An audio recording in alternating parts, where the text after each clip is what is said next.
And focus your mind to this bell sound and follow the sound, please. So while you're focusing to the sound, mentally relax your body and relax your mind and relax your breathing. Gently close your eyes.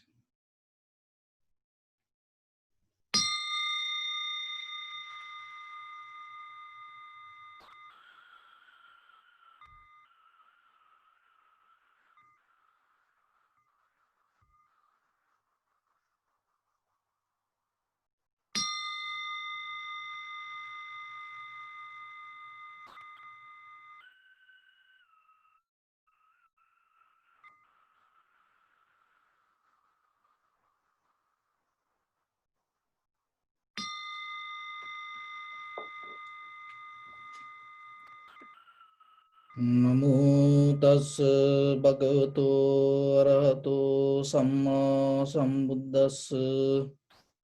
Namo tassa bhagavato arahato samma sambuddhassa.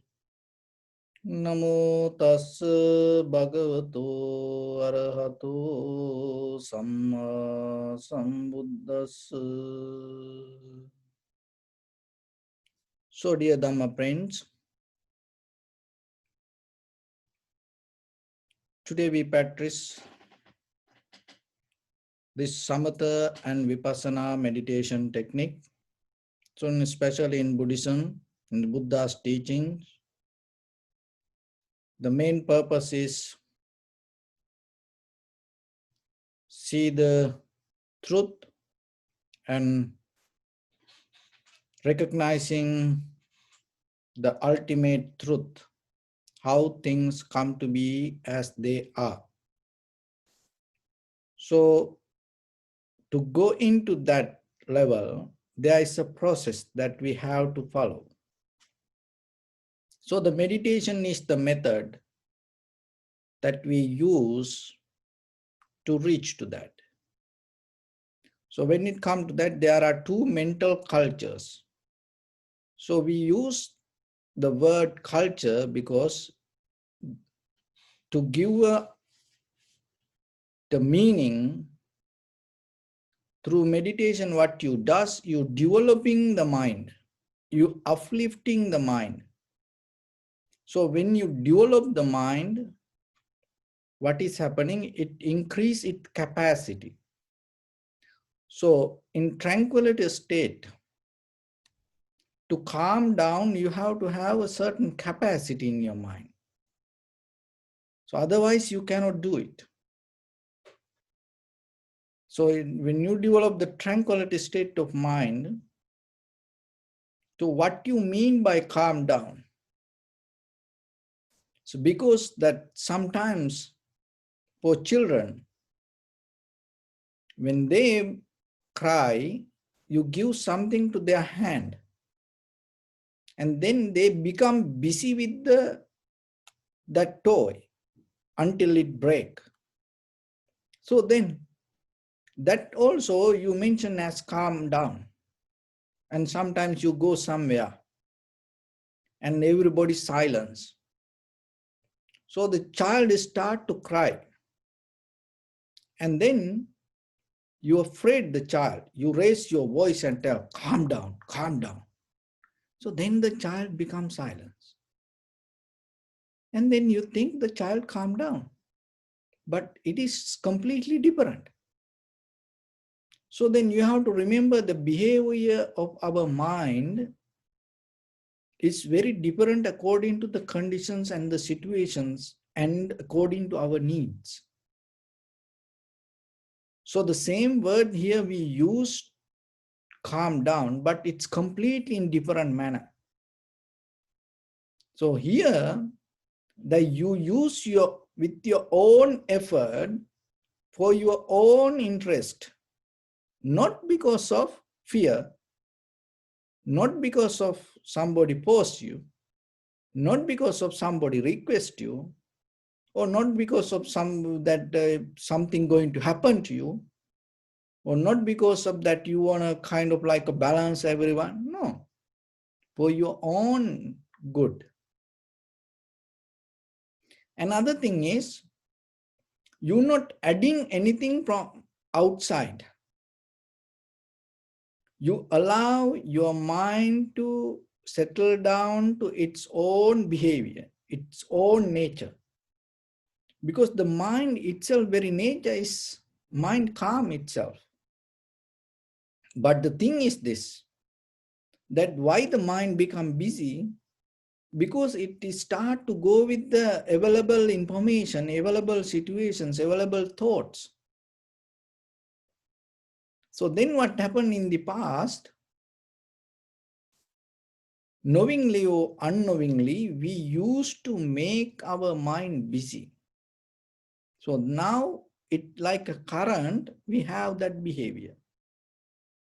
So the samatha meditation, samatha culture means you develop your mind to get back to its origin nature.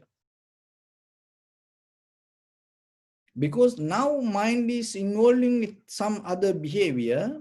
So because of that, we cannot use the mind the way we want.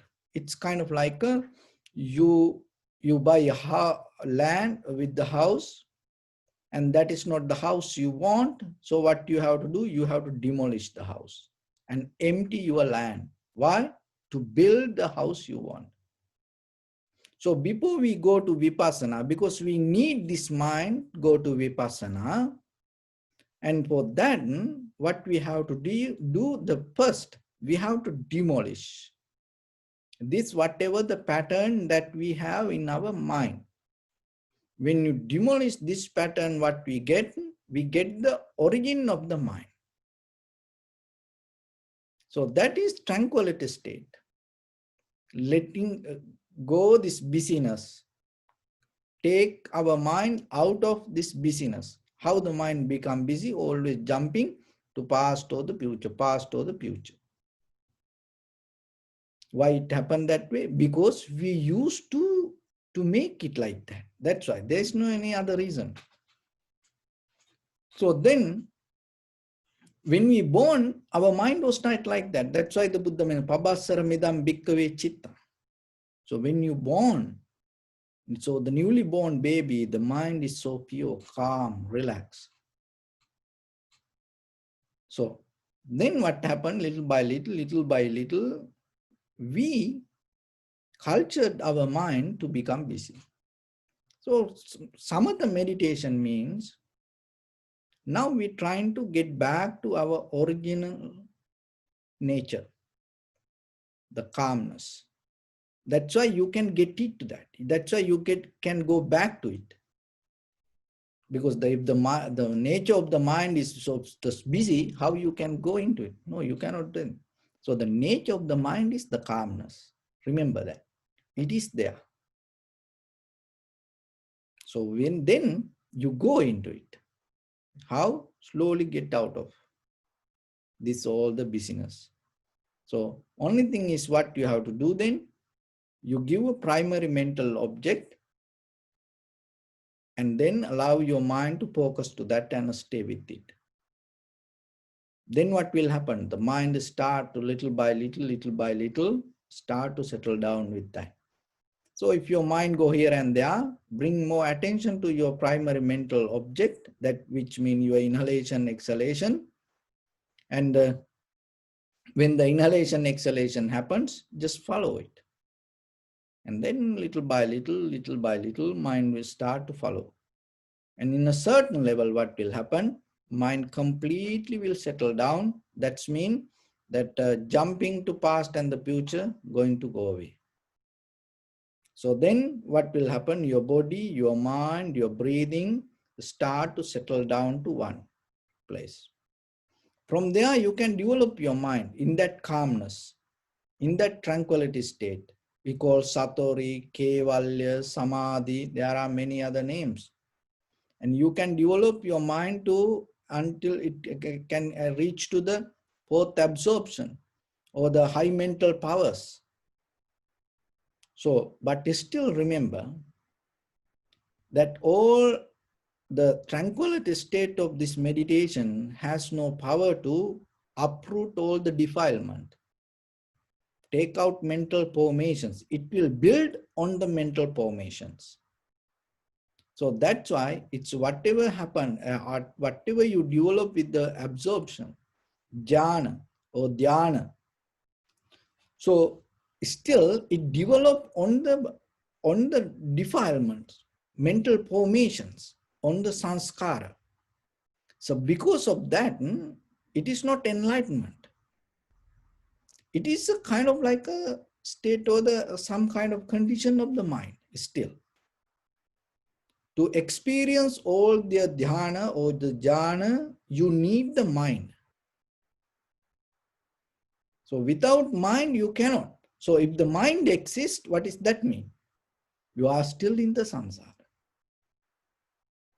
So the mind exists in a different planes or the different existence. But the thing is, before the Buddha, some reach to the higher level of mental development, dhyana, existence, and they didn't see it kind of like even they didn't see it kind of like their own mind. So they thought, oh, this is the place, that's done. But they didn't see they are in their own mind. It's kind of like when you are inside the house, you don't see the house. Same thing happening to us. When we are in the ideas, we don't see the ideas. So that's why the vipassana is kind of like this is, the honey. It's a kind of like a so sweet. It's kind of like when you able to get the idea of that, the vipassana, what is that? It is so tasty, means it's so sharp. It's so kind of like, the completely different way of analyzing or understanding or recognizing. And before the Buddha, it didn't happen. That's why that all the teachers and all the schools, all the followers used to go with whatever available, and they used to go with it. But still they didn't see there is no end. So the vipassana is completely different. Vipassana means it's kind of like that the thoroughly passana observing. Another thing is it called analytical meditation, or other one called panya bhavana. And another way is that to see in a special manner. That is also another way to explain the vipassana. To see in a special manner. What does that mean? So to see in a special manner, that as example, we know the worldly nature. So impermanent, selflessness, unsatisfactory nature. So the vipassana, when you observe that the mostly you observe your inner experience. And you observe the inner experience and you recognize the true nature of it. True nature of it. Not something else beyond your experience. So what is happening to your own experience within your own body? So the special manner means what is that? Why it in it's explained as a special manner, because when we hear the see word, to see, through your eye, ear, nose, tongue, body, mind, that it's kind of like a accumulating perception, perceiving information. It's kind of like a seeing. That is the common word that explain, like when we say see it, that means you look, ponder to outside world. So that is what people knew. People didn't know that there is a way that you can see inside. So that's why it's special manner, the very different way. You see, still you see, not the outside. You see the inside experience. So that is vipassana. And when you see inside, what you recognize? When you see inside, you recognize its true nature, that whatever in the bottom, that impermanent, unsatisfactory nature and the selflessness. So we knew all the things by words about the outside world, but we didn't know about ourselves. But through vipassana, you recognizing that, observing yourself. So then that become self-experience. So once something come to self-experience, it become your wisdom. If something is not self-experience, it become knowledge, but it not become wisdom. So we accumulate knowledge.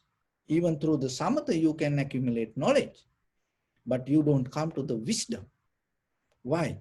Because the wisdom is self-experience, not about outside, about inside. So when it comes to that, form, feeling, sensation, formations, recognitions, those are the five aggregates. Those are the things that we mention as life. So then you especially observe and recognize the very nature of these five aggregates: form, feeling, sensation, formations, and recognition, or the consciousness. And once you know that all the form, feeling, sensation, formations, recognitions have the impermanent. So impermanent is not mean that disappearance. Impermanent mean not permanent. It always change, not disappearance. So impermanent, unsatisfactory nature means that in the moment that whatever that you see as the comfort, and it always not going to become like that, it's going to go to something else. And selflessness, nothing belongs to you. So if you come to a understanding, if you have a self-experience with this five aggregates, with the form, feeling, sensation, formations, and the consciousness, that it is not belong to you, it always changing, and it's not going to remain in any condition in any level. What else?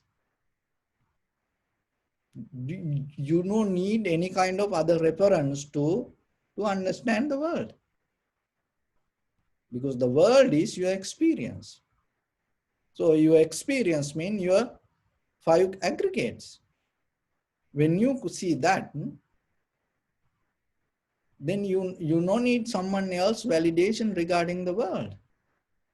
So then it becomes the wisdom. So that wisdom, that through your self-experience you gain that wisdom, is same like through the Srutamaya Jnana, or through by hearing or seeing or studying what you get from the Dhamma, also the same.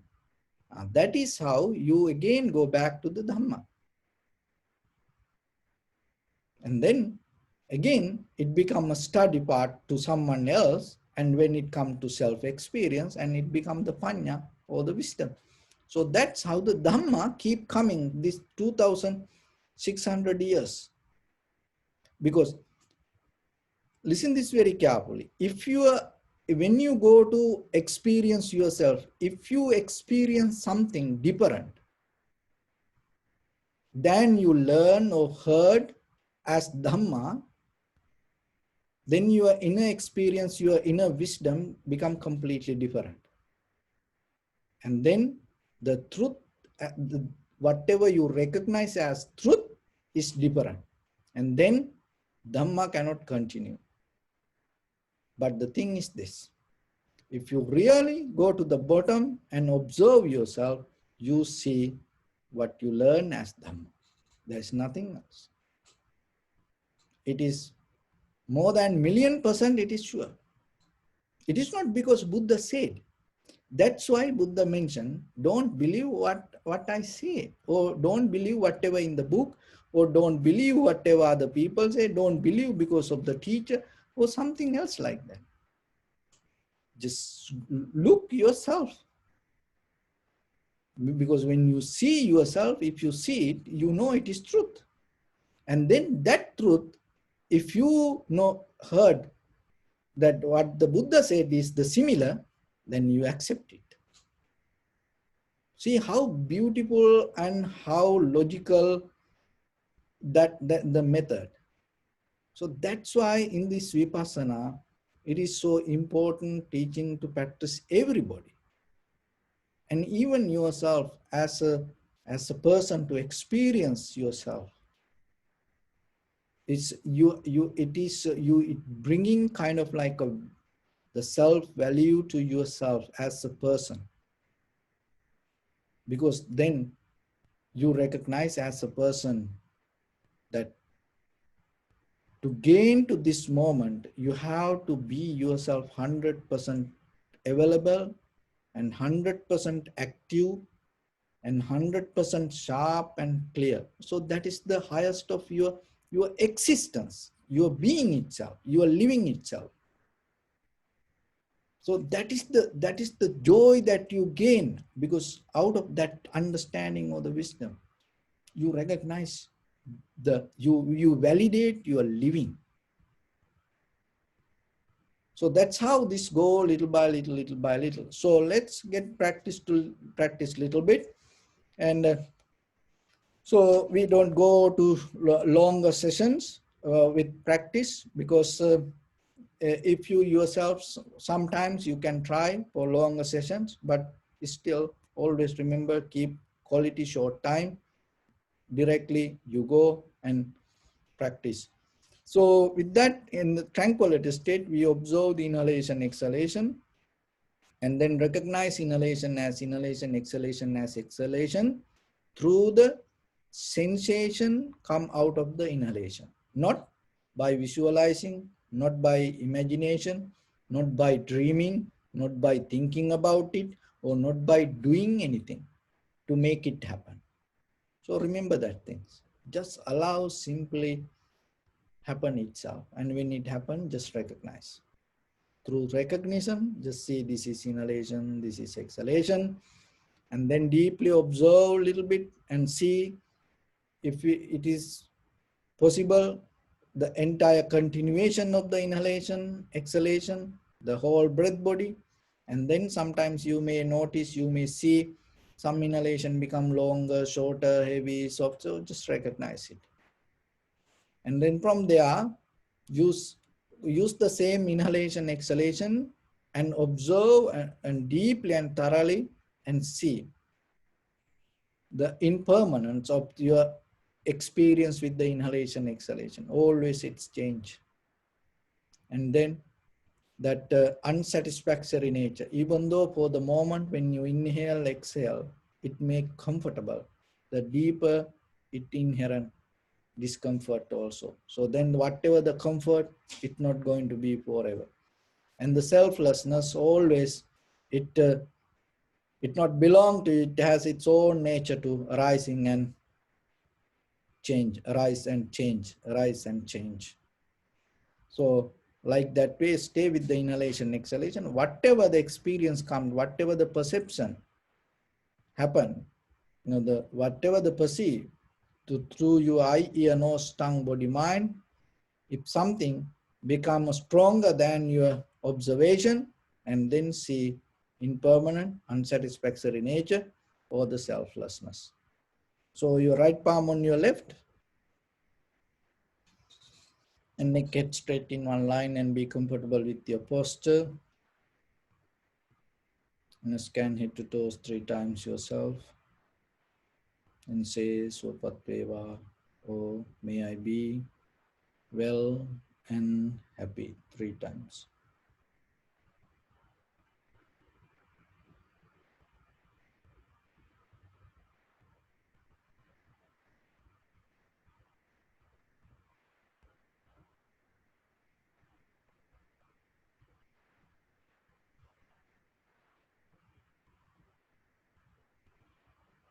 Take a moment and think. We gathered here in this moment to practice this ancient meditation technique. All the Buddhas, all the enlightened masters followed this path and achieved wisdom. So we also gathered here to accumulate that knowledge. In this moment, with this sitting, may my body become more comfortable. May my breath be more smooth. May no difficulties come to me. May all the success come to me. Also, think for a moment. This is the last moment we're spending in this very lifetime. Detach your mind from all your past memories and as well as any kind of future thoughts. Just try to remain in the present moment, observing the sensation of your inhalation, exhalation. So deeply and gently, breathe in, breathe out 3 times. Find the sensation in front of your nose and your upper lip area.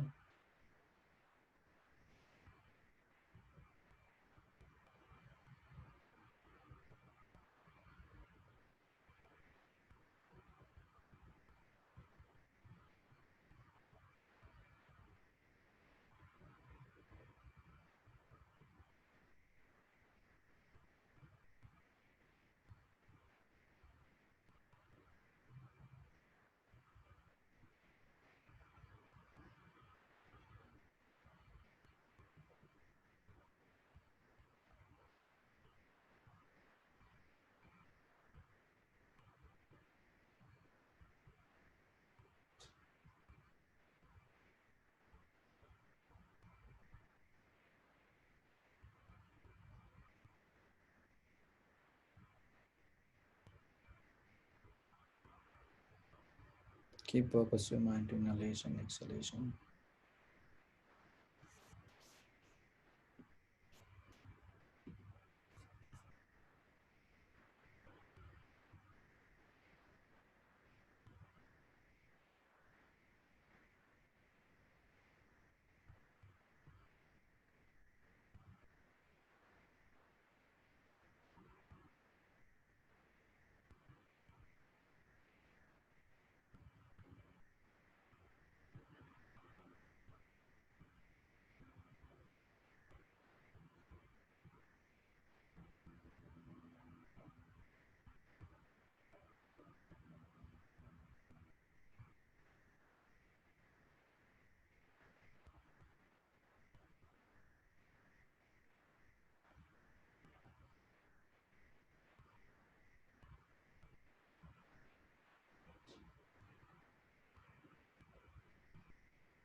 Follow the entire continuation of the inhalation and exhalation.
Some inhalation become longer, shorter, heavy, soft, warm, cold.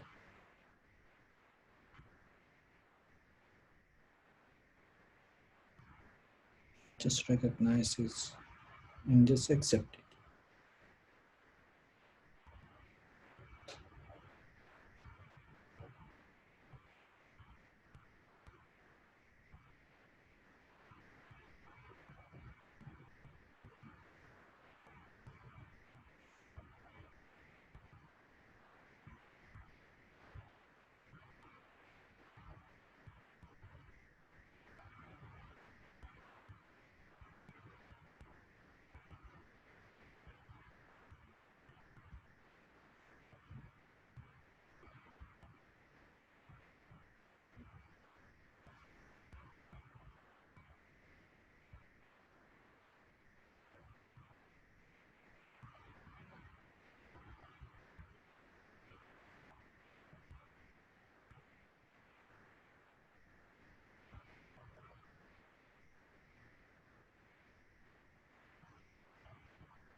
Observe the very nature of the inhalation, exhalation with impermanent, unsatisfactory nature and selflessness.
Bring your attention to your body and observe your posture.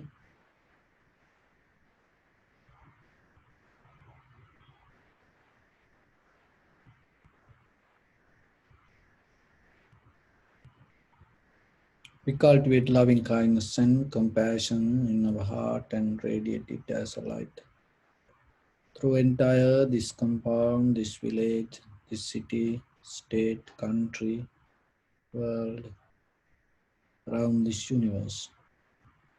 Also, as far as we can, through galaxies, other planets, stars, reminding ourselves like this with clear intention mentally. Repeat after me. May all living beings in this universe be well and happy. May everyone be happy and safe. And may their hearts be filled with joy. May all living beings live in security and in peace.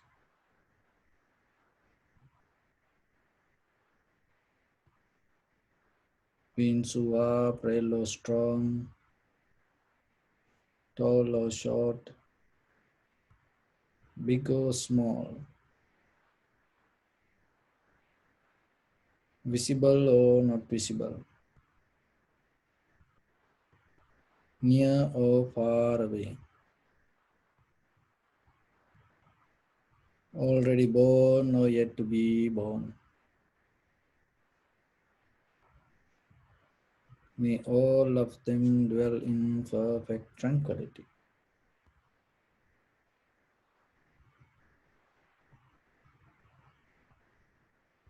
Let no one do harm to anyone.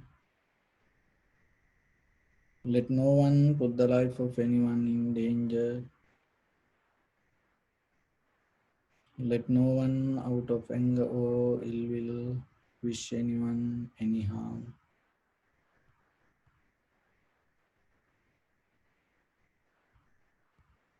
Expand the loving kindness and compassion beginning from your heart forward. Visualize yourself and send it as a light.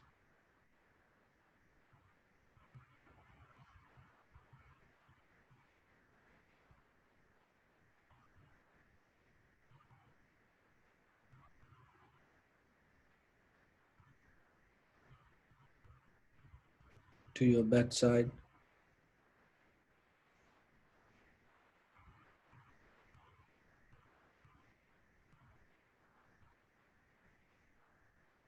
to your left side,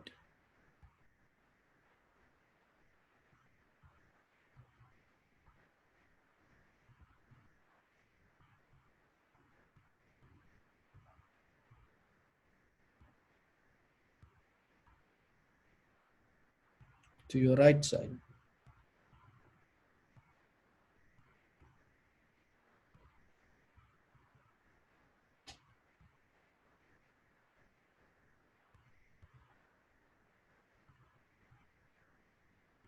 downward,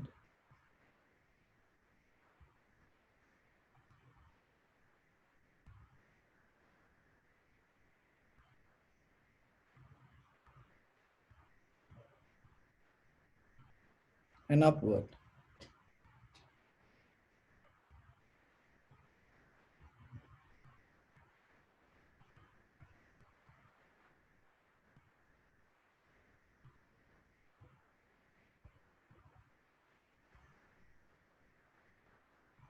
Into all six directions at once, like the moon, the sun, spread the light, spread the energy, without any condition, without any limitation, without any resistance, or without any judgment.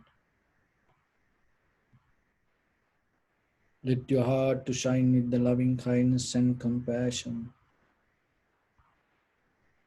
from the bottom of it, with the maximum effort to the highest,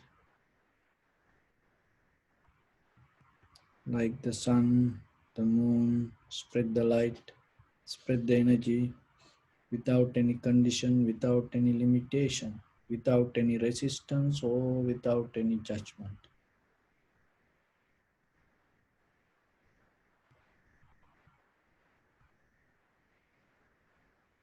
Thinking may all living beings in this universe be well and happy.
Say sadhu, sadhu.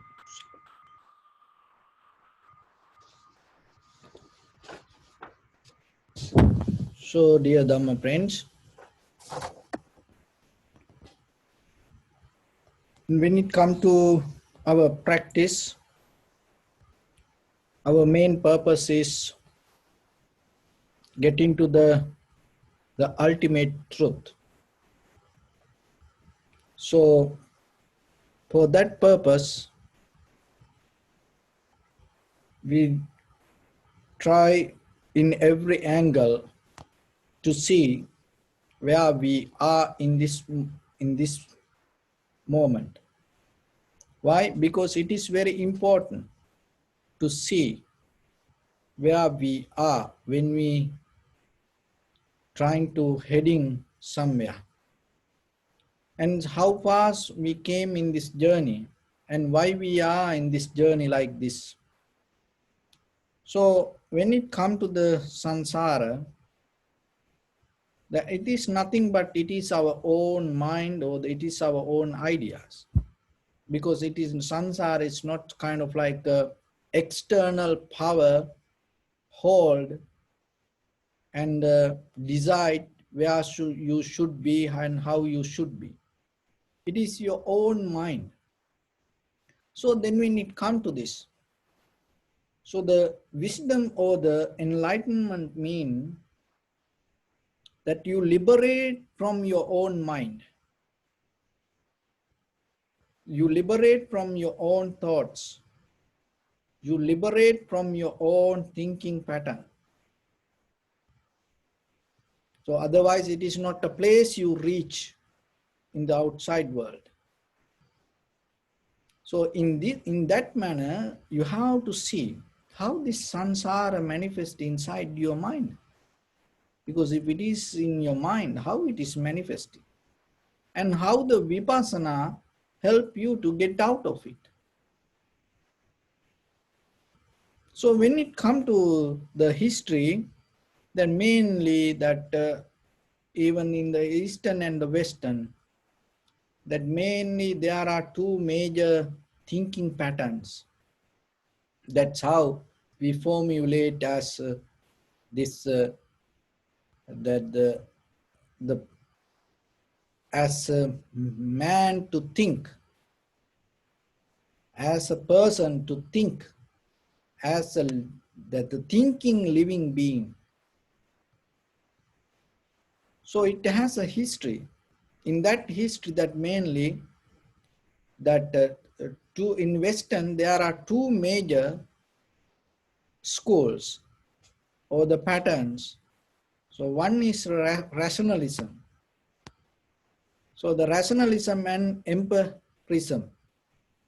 So empirism and the this rationalism, the major main part of our thinking pattern,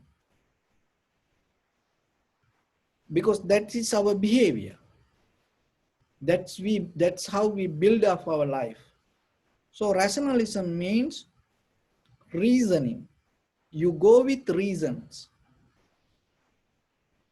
What are the reasons? So reasons with your eye, ear, nose, tongue, body, mind.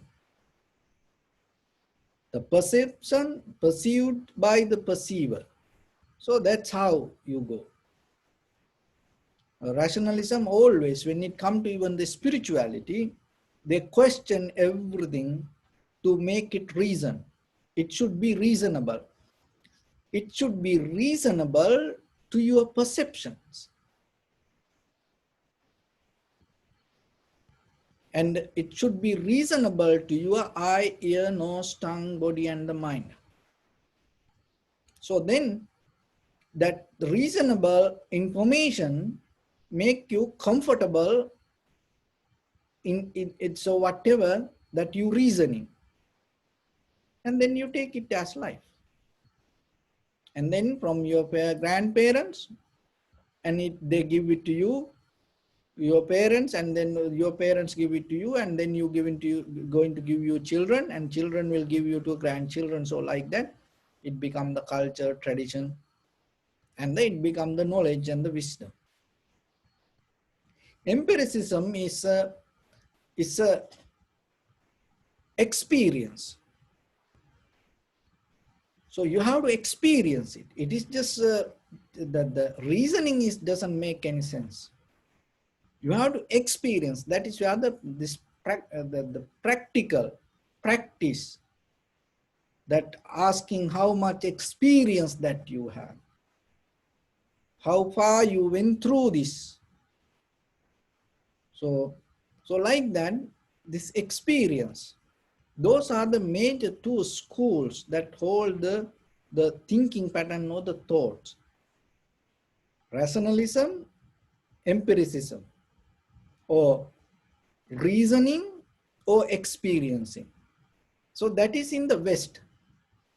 In the East, there were another two different methods. So one is pratyaksha. Pratyaksha. So the aksha means the eye. So the pratya means perceiving, or the getting, receiving. So the same thing with the empiricism, the experiencing. With your eye, ear, nose, tongue, body, mind, that you have to experience it. So that is the pratyaksha. With your senses, you have to experience. Another one is anumana. So the anumana means inference, infer. So it kind of like that the reasoning. So this both the similar kind of a similarity you see from the Eastern and the Western. So those are the methods that they use to analyze the world. And then what happened? This is the way we think. Now we mix this all the patterns, and when we try to get something, we use this everything. So, and then it become our knowledge, and it become our thinking pattern, and then we go with it. And then it become our culture. And so in the Vipassana, what it does? So look the very the behavior of the thinking culture of the humanity. Reasoning, experiencing. Pratyaksha, anumana. So this all about outside world. That is why because this is all about outside world. The perception perceived by the perceiver. So that is what they question and experience. That is what they reasoning. That is what they looking. That is what they arguing. What they missing? We're missing is the experiencer. And then they used to take this experiencer as a permanent entity. And that's the self. So the self as they took as a permanent entity, and then whatever come to your eye, ear, nose, tongue, body, mind, and they question it through the mind and it through the words and through the argument, through the logic, and try to understand the outside world. And through that way, we come to a kind of like a understanding which we call the knowledge. And when the knowledge is kind of like become validate common knowledge. And then it is deeper, it's a thinkers. So if you able to think about this all, about and add some more, and then you become a thinker. So the think, you need some information. So what you get the information from, where you get the information? From the past, or from the method of reasoning, and from the method of experiencing the outside world. And then he become a thinker. Then what he does, he write a book. And then we take it. And then we take it and we read it. We read it, and what he thought, then what we does, we follow it. So still what we does, we still go with the reasoning and experience. And whatever came through his understanding. And that is what called education. So what we educate by books, lectures, and we educate by the theories, methods, experiment, when through someone else, which we go through the syllabus. So that become our knowledge, that become our life. So that's why we always, and reasoning and experience, and knowingly or unknowingly, we addicted to the outside world information. So the thing is this, when the outside information become bigger,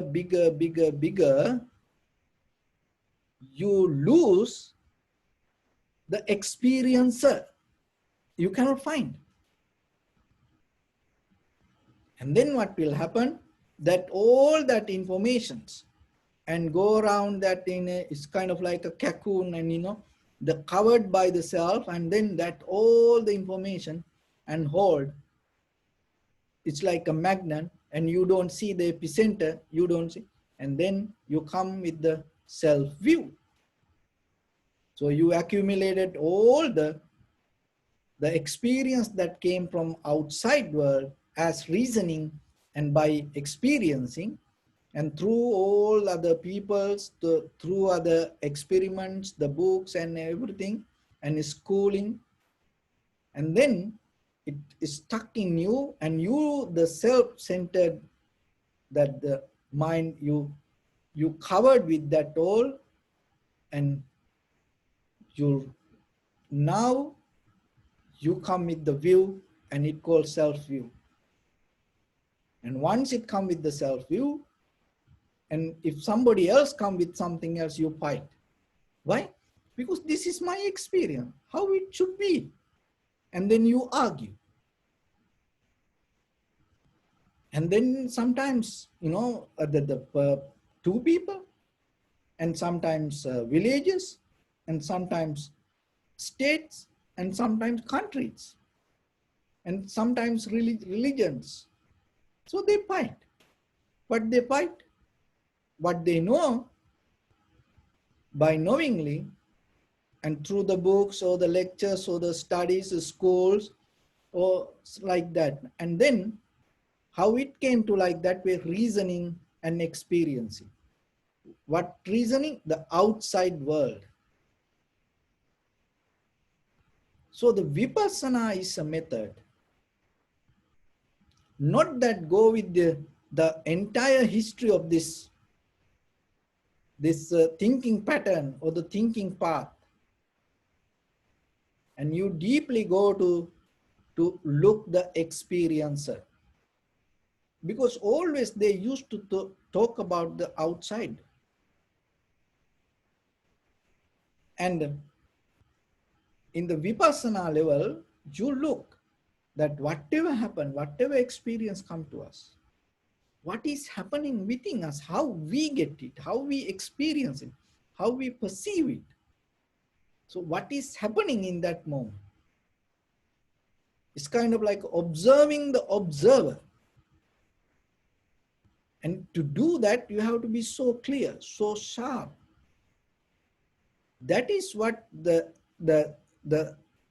vipassana means, or that is what you gain the true nature or the self-realization. So the self-realization is kind of like the self, as example, that you mean in the beginning self as the information that you gathered, and then now you go inside it and you question and you look regarding that information, all that you accumulated. And then one way you recognize is what it is, and that it becomes self-realization. Another thing is, another way, now in the beginning, because of the reasoning and experiencing through the knowledge, you covered your true nature. And then when you go deeper and releasing that all the reasoning and experiencing knowledge, and later you find out true nature in you, the self really exists. So then recognizing that also called self-realization. And because once you see it, you know its nature also. But if you don't see it, that means your own mind. That's why when we see something, when we hear something, we forget the experiencer, because we ponder to outside. So still in day-to-day life, that is what happening to us. So then remember, once a while, when you at home, at least 5 minutes, 10 minutes every day, do little experiment yourself. When you see something, when you hear something, right away, when you smell something, when you eat something, right away, start to observe what is happening inside you. How you take it, how you experience it, how you feel it. Forget about that outside, because all the possibilities there to go with the outside. But you have to be sharp, clear. That's why you develop the samatha meditation, to get into that. You have to be sharp, clear, to see how you experience the moment and what is happening with that. And then you see, then you recognize the moment by moment, that what you experience is always change. Once you recognize the change, then naturally you're not going to clinging to it. You don't need any wisdom, there's nothing to let go. Because in that very moment, when you see the change, in that very moment, you come out of it. And once you see that it's nothing related to the self or the experience or the reasoning, and then you're not going to hold it as you. And also that our mind used to be comfortable with the ideas to find the comfort. And then you find out it is not happening like that. Then you come out of that also. Then there is no resistance against the uncomfort. The comfort and uncomfort both become neutral. It's like an inhale and exhale. So when it comes to that, you completely come out of that clinging or the desires or the becoming nature. In that very moment, that is where your liberation happens. So that is how little by little, you can go deeper.